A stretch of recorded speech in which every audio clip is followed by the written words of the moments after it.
I don't kiss other actresses. I don't kiss other women that I'm not married to. And I don't think I get extra points for that. I think that's just husband 101, the promise that I made at the altar. But in my line of business, it usually, there's plenty of exceptions to that when you're playing make-believe. Good morning, good afternoon, good evening, everyone, depending on where you are in the world. I know we've got people watching all over the world right now, which is so exciting. And look who I'm here with, Kirk Cameron. There you are. How are you, Kirk? I'm doing great. So nice to see you. And I love that trailer that you guys made for your brand new documentary. Homeschool moms are America's greatest heroes. Amen. Amen. So it's so important, and love what you guys are doing. Thank you. Well, your wife is one of those homeschool moms who is a great hero. And I know a great hero to you as well, because she has helped to raise your 6 kids. That's right. And you, because you guys got married really young, like Garrett and I did. She raised me because I was so young when she married me. Yes, we have 6 children, 3 boys, 3 girls, and it has been an exciting adventure. Not just raising them, but then as they get older and you start thinking about what kind of educational opportunities you have, we've tried all of it, except public school. We've tried private school and homeschooling, and then we've gone back to private schooling, and we're up in the college years now. So it's been quite an adventure. Yeah, you're in the college years and you're in the father-in-law years now, because your one son got married and now your daughter just got engaged, right? That's right. That's right. You've been watching Instagram, I think. Yeah. So Jack is our oldest, and he's now 23. He got married and he moved out of state, and he's working at a great church in Texas. And my daughter Isabella, on Christmas morning, I staged this family photo outside on the porch, and in the middle of the photograph, a certain song started to play over the outdoor speakers, which was her favorite song with her boyfriend. And we all walked away, leaving her alone on the steps. She said, "What's going on?" And then the door opens and out steps her boyfriend, who gets down on one knee with a little box and asks her to marry him. Oh, how fun. That is awesome. Did you help him plan that? Yeah. I was in on the whole setup. It was great. That's awesome. Okay. Now I have to know, did he ask for your permission? And if so, how did that happen? Yeah, he saw the shotgun sitting up against the fireplace mantle. Nice. Of course. He is what a great guy. So excited to have him as part of our family, and his whole family is part of our family. And he did. He very wisely and respectfully asked my wife and I for permission to ask her to marry him. And we're so excited. He comes from a great, strong family of faith, and really feel honored that the Lord's answered our prayers in this way. Yeah, that's awesome. Well, you and Chelsea, excuse me, you guys have done a great job of setting a really good foundation for your kids for marriage. And it's one of the things that I respect so much about you is that, you look at Hollywood and you look at marriages that just crumble all around us. And not just Hollywood, I shouldn't say Hollywood, pretty much everywhere you look. Marriages and family are just crumbling around, and you have really taken the platform that God has blessed you with, and you are standing strong on family and on marriage and on parenting. And I love, love, love what God is doing through you. And a little bit later, I want to talk about Living Room Reset, because Garrett and I had a chance to hang out with you last year during one of your Living Room Reset. I don't know, what do you call it? It's not a retreat. It's a it's kind of a date night / worship service / marriage conference and parenting conference. Right. And it's awesome. But yeah, 28 years you've been married. Garrett and I just celebrated 25 years last Tuesday. Nice. So I know, only by God's grace. I'm telling you, it is only by the grace of God that we made it even the first year. Married to a guy like Garrett. Right. He's pretty awesome though. You know that Garrett's a pal, if I can make jokes like that, right? I know you like him. He likes you very much too. So this is kind of funny. You know how when you go to bed, well, at least when I go to bed, and I'm often thinking about the next day and then, what's going to happen the next day and stuff. And so I was thinking about, actually, it started back at dinner time. We started somehow singing the theme song to Growing Pains, which is so catchy and you can't get it out of your head. So now I apologize to everyone who's going to end up with that song in their head. Well, so I went to bed with it and I'm like, stop the song. Well, what was kind of funny about that is Monday, we did an interview with Andrew Pudewa. He was our first speaker. And during his interview, he was talking about smiling. And like we had this whole conversation about the importance of smiling at our kids and just letting our kids know that we enjoy them and we love them and how much a smile can do. And then yesterday we were talking with Todd Wilson. I don't know if you know him, but he's the smiling homeschool dad. And he was talking about smiling. You see where I'm going with this? I feel compelled to smile already. Right. The conversation. Yes. So we were talking about smile, and it was just kind of random that this whole smiling thing came up again. So then last night I'm laying in bed and I'm thinking about the song that's going through my head, and it starts out with showing that smile again. Right. And so I looked up the lyrics because I was like, I want to actually know what the lyrics are. I mean, I kind of know it, but the theme song to Growing Pains says, showing that smile again. I won't sing it because I can't sing, and that would be embarrassing. But it says, show me that smile again. Don't waste another minute on your crying. We're nowhere near the end. The best is ready to begin. As long as we've got each other, we've got the world spinning right in our hands. As long as we keep on giving, so it is, we can take anything that comes our way, baby, rain or shine, all the time. We've got each other, sharing the laughter and love. What a great song. Right? Come on. That was a great song. It's such a good song. And it's such a good song that relates even to homeschooling. It relates to marriage. It relates to family, and that we're in this together. We can do anything that comes our way. We can do this if we're in it together, and especially if the Lord's in it with us. So just for those of you who are watching, I want to let you know, feel free to pop in your questions. I know lots of you have questions probably for Kirk, and you can ask anything. But what I would ask you to do, because there's so many comments that come up that aren't necessarily questions, and keep your comments coming too. But if you have a question, if you could just write the word question in front of your question, that way we know that kind of signals us that it's a question, and we're trying to read these as they come through. So, and I'm sorry for those of you who are now singing the song. You're welcome. Anyway, I know marriage is something that you take really seriously, Kirk. And the first time I was really introduced to that with you is when you did the movie Fireproof. Yeah. And I would love for you to kind of tell that story of the very end of the movie when you kissed your wife in the movie Fireproof. Sure. It's a great little story. There was this scene, if y'all who are listening to us remember the movie Fireproof. I think I just used the word y'all in a sentence. It's because you're in Arkansas. I spent too much time in the South. This California guy is now saying y'all. If you remember that scene where his wife had given me the divorce papers, and he was trying to win back her heart through this Love Dare challenge that his dad had given him. And he bought a wheelchair and a hospital bed for her sick mother. And he was serving her unconditionally for over a month now. And she realized something big had changed in his heart. And so she went back home and she put on the wedding ring that she had taken off a month earlier. She put on a pretty dress and went down to his fire station in hopes of reconciling with him. And there was this beautiful romantic kiss at the end of that exchange. Well, originally that scene was not in the movie. And I have a conviction as a Christian that I don't kiss other actresses, I don't kiss other women that I'm not married to. And I don't think I get extra points for that. I think that's just husband 101, the promise that I made at the altar. But in my line of business, it usually, there's plenty of exceptions to that when you're playing make-believe. But for me, I knew that scene really needed a kiss.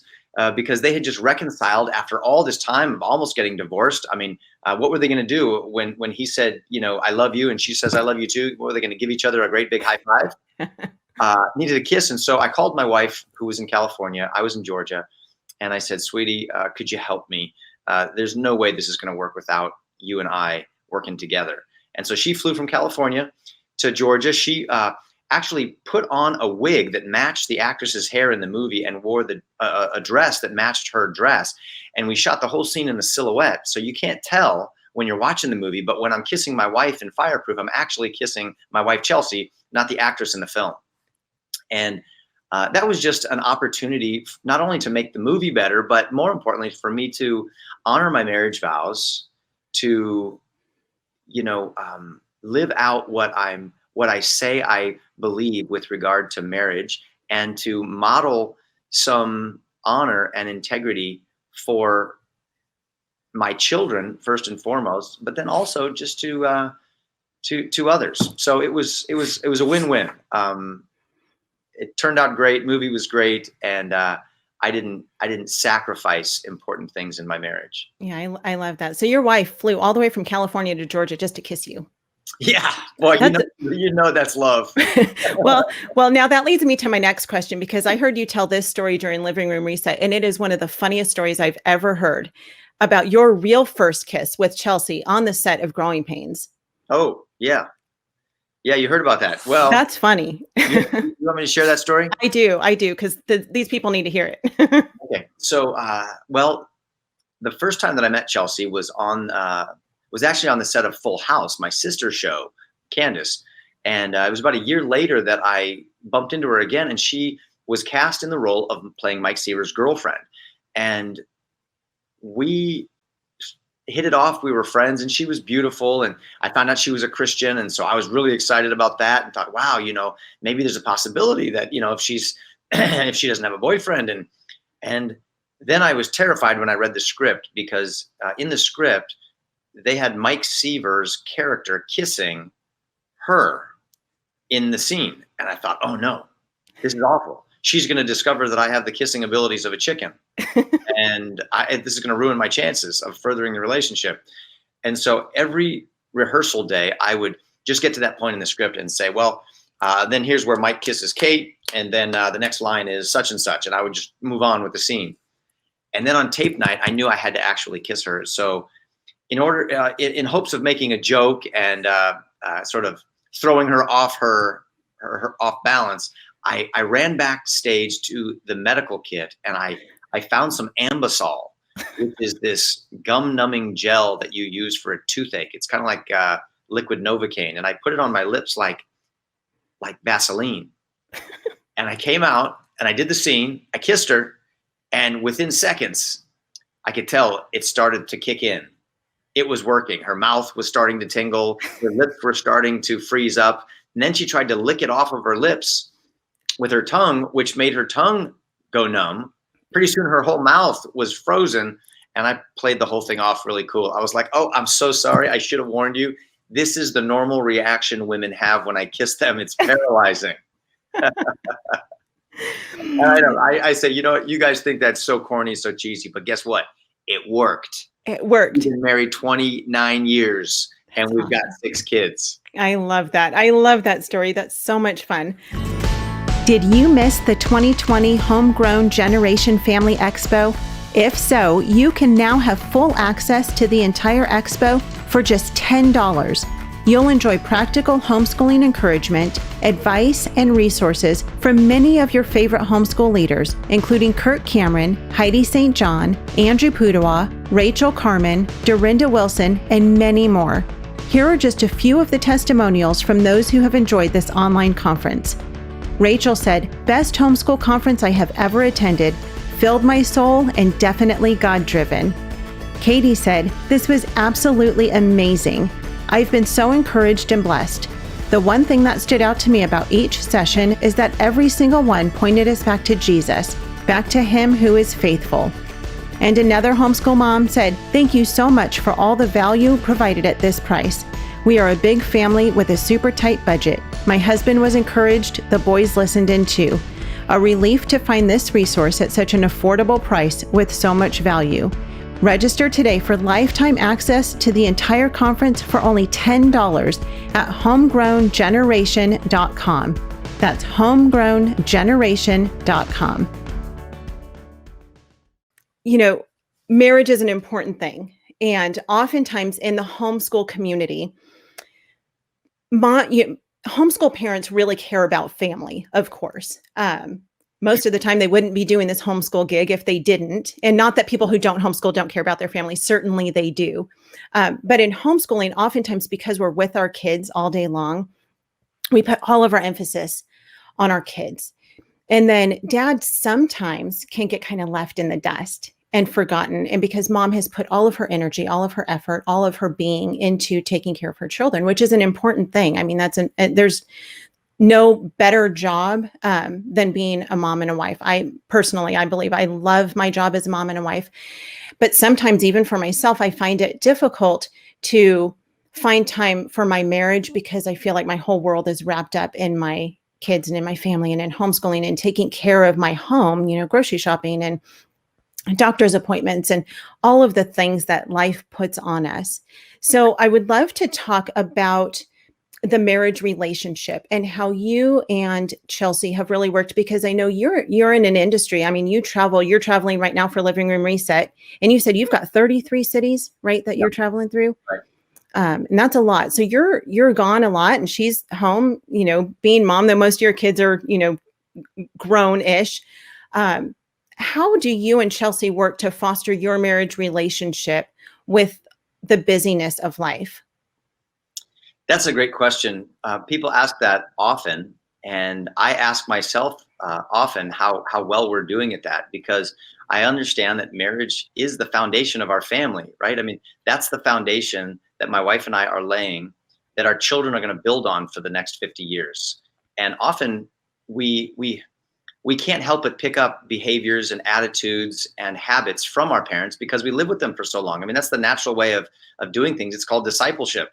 You learn from your teachers, you learn from those that you spend time with. That's why it's important to pick your friends wisely. You don't get to pick your parents. So we need to make sure that we're great examples for our kids. So having said that, I'm so thankful for my parents, and my dad was a school teacher, so he was home often. And so was my mom. She raised us kids at home, so he didn't travel very much. I have a job where I'm always on the road here and there. But what I try to do is make sure that I minimize that time as much as possible. So I'm always looking for the last flight out, and I'm looking for the first flight back, to the point where Chelsea is going, honey, you're going to kill yourself. Just stay the night, go a day early, just relax so that you're not exhausted when you get there. So she understands that. And as for these 33 cities, what I really like about what I'm doing is that if we can, it's crunch time right now and it's an intense travel time. But once I'm done with 6 weeks, I have the rest of the year pretty much travel free, unless it's something that we want to do or we can do together. So I understand that the most important thing we have together is time. And one of the things that I've had to learn is that while quality time alone is essential, and I highly recommend date nights, setting aside, scheduling time to be together, because we can get so distracted and bombarded with 1,000 things with the kids, 1,000 things with friends, and then just, hobbies and work and everything else, where we're not alone together. Most of our date nights, honestly, were finding a quiet room in the house where I could just set up a nice table and some flowers and a candle and make dinner and, close the door, put a sign on it for the kids that said, unless someone's bleeding, leave us alone. And that was our romantic night out, was, in some quiet room of the house, because that's important. However, I'm getting back to my main point, is that we found that if we could embrace everything that we do together, whether it's cleaning the house, whether it's me being away at a conference, whether it's me working on a movie set, if we can see all of those things as things that we do as a team, even if we're not physically in the same place. She's praying for me, I'm praying for her. When I have a chance, I join in and pitch in on the stuff that she's doing around the house. I bring my kids with me if I'm going to be on a movie set, or like right now, my daughter Anna is helping as the ministry representative for this marriage and family tour. So we try to find that time together to work on our marriage in everything that we're doing, right? So that it's all sort of connected. And otherwise, I could look at the time we actually get to spend physically alone together, traveling for a nice weekend or date nights or whatever, and say, wow, we're not getting to spend as much time as we really would like to. When in reality, if we view everything that we're doing as something that we can do together, then it paints a richer picture. And I think really that's more realistic, at least it has been for us. I think as parents, we assume that kids are going to just know the right way to do things. You have to teach them first and then train them by teaching them to do it over and over again until they actually get it. Imagine trying to teach your child how to tie his shoes without the practice principle. If the practice principle is vital for teaching such morally neutral task as tying shoes, how much more important is it for training children in Christ-like character? I speak to parents all the time who come up to me and they see what's happening, but they don't know what to do.